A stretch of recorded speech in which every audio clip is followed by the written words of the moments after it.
안녕하세요. 저는 평촌청소학원 입시센터 권지아 부센터장입니다. 오늘 저랑은 2024 수시 대학별 지원 전량에서 건국대에 대해서 알아보도록 하겠습니다. 네, 2024 건국대 전형 변화입니다. 수시 전형에서 많은 변화가 있진 않고요. 논술 전형에서 약간의 변화가 생겼습니다. 먼저 주요 변경사항 살펴보겠습니다. 논술 인문 계열에서 수능 최저 기준이 2023학년도 2합 4에서 2024학년도 2합 5로 다소 완화가 됐습니다. 논술 우수자 자연 계열 출제 범위와 문항수가 변경이 되었는데요. 기하가 추가되었고 5문항에서 4문항으로 문항수가 조정됐습니다. 자, 수시 모집 인원 관련해서 변경사항을 전부 알아보도록 하겠습니다. 학생부 종합전형에서 KU 자기추천 전형 플러스 35명, 그리고 농어촌 학생에서는 마이너스 80명으로 인원수 변화가 좀 많은 편입니다. 학생부 교과와 논술 우수자 전형은 크게 변화가 없다고 보시면 될 것 같습니다. 네, 학생부 교과 KU 지역 균형 전형에 대해서 알아보도록 하겠습니다. 지원 자격은 고교 학교장 추천을 받은 자이고요. 추천 인원은 학교별로 제한을 두고 있진 않습니다. 전형 방법으로 학생부 교과를 70%, 서류를 30%, 총 100%를 반영하고요. 수능 최저의 기준은 따로 있지 않습니다. 또 전형 요소별로 실질 반영 비율을 보시면 학생부 교과는 70%, 서류 30%를 반영하기 때문에 최고점과 최저점의 차이가 있다고 보시면 될 것 같고요. 여기서 주요할 점은 KU 지역 균형 전형은 서류 평가 자료로 학교생활기록부에서 교과학습 발달 상황만 항목으로 반영하고 있습니다. 평가 요소별로 평가 항목 살펴보도록 하겠습니다. 학업 역량 20%, 학업 성취도와 학업 태도가 반영이 되고요.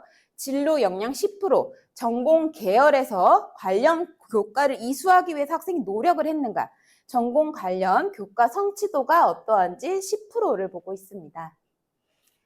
네, KU 지역 균형 전형에서는 반영 교과목으로 국수, 영과, 그리고 한국사, 그러니까 석차 등급과 이수 단위가 표기된 정 과목에 대해서는 정량평가로 평가를 하고요.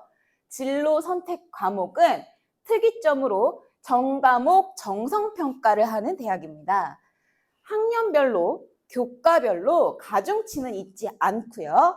동점자는 먼저 학생부 성적 총점 우수자, 그리고 서류평가에서 학업 역량 점수 우수자, 그 다음으로는 서류평가에서 진로 역량 점수 우수자를 먼저 선발을 하고요. 나머지로 국어 교과 우수자, 수학 교과 우수자의 순으로 동점자를 처리하고 있습니다.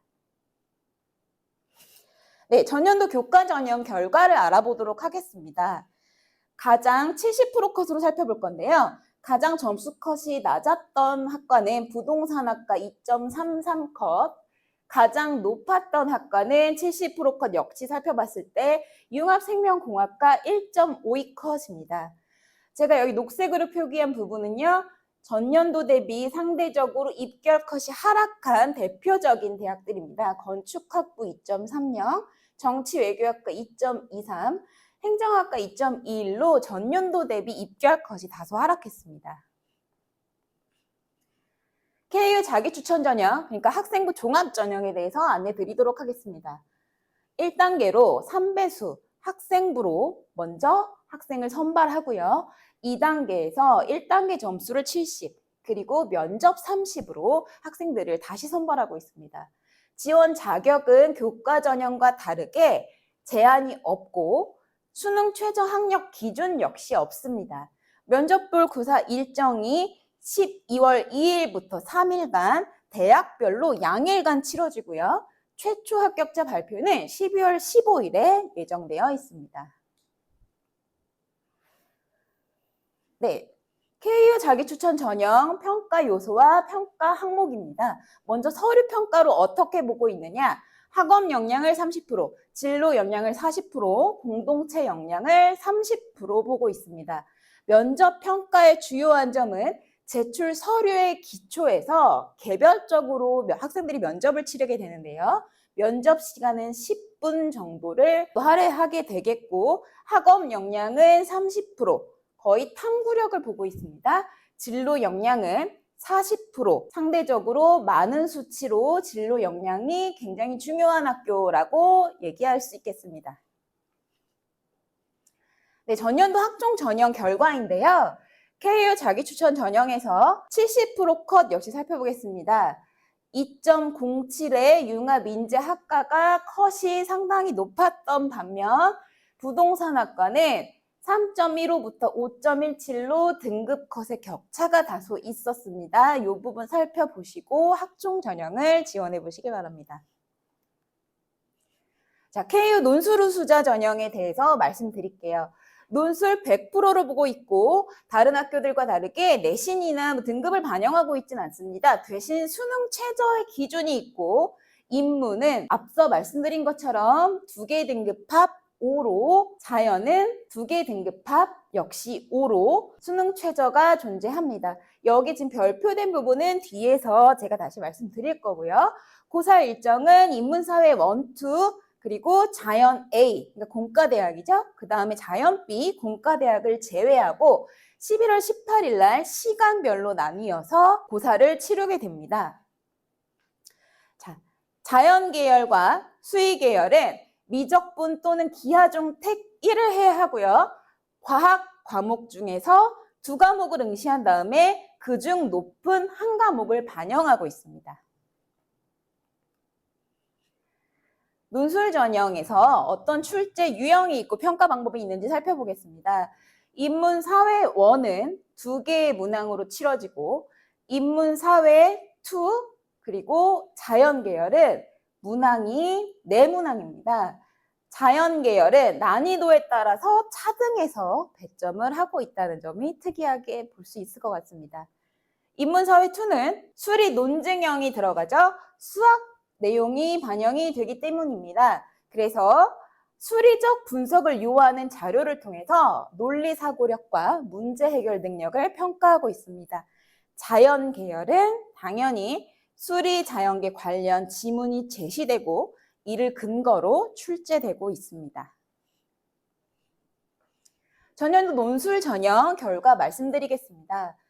수능 최저 충족률이 가장 낮았던 학과는 정치 외교학과 31.86의 충족률을 보이고요. 시스템 생명공학과는 73.36%의 높은 최저 충족률을 보이고 있습니다. 논술 전형은 수능 최저를 충족하는지 아닌지가 중요한 판단 기준이 되는 전형이기 때문에 수능 최저 충족률도 비교해 보시는 게 좋은 전략의 기반이 될 수 있을 것 같습니다.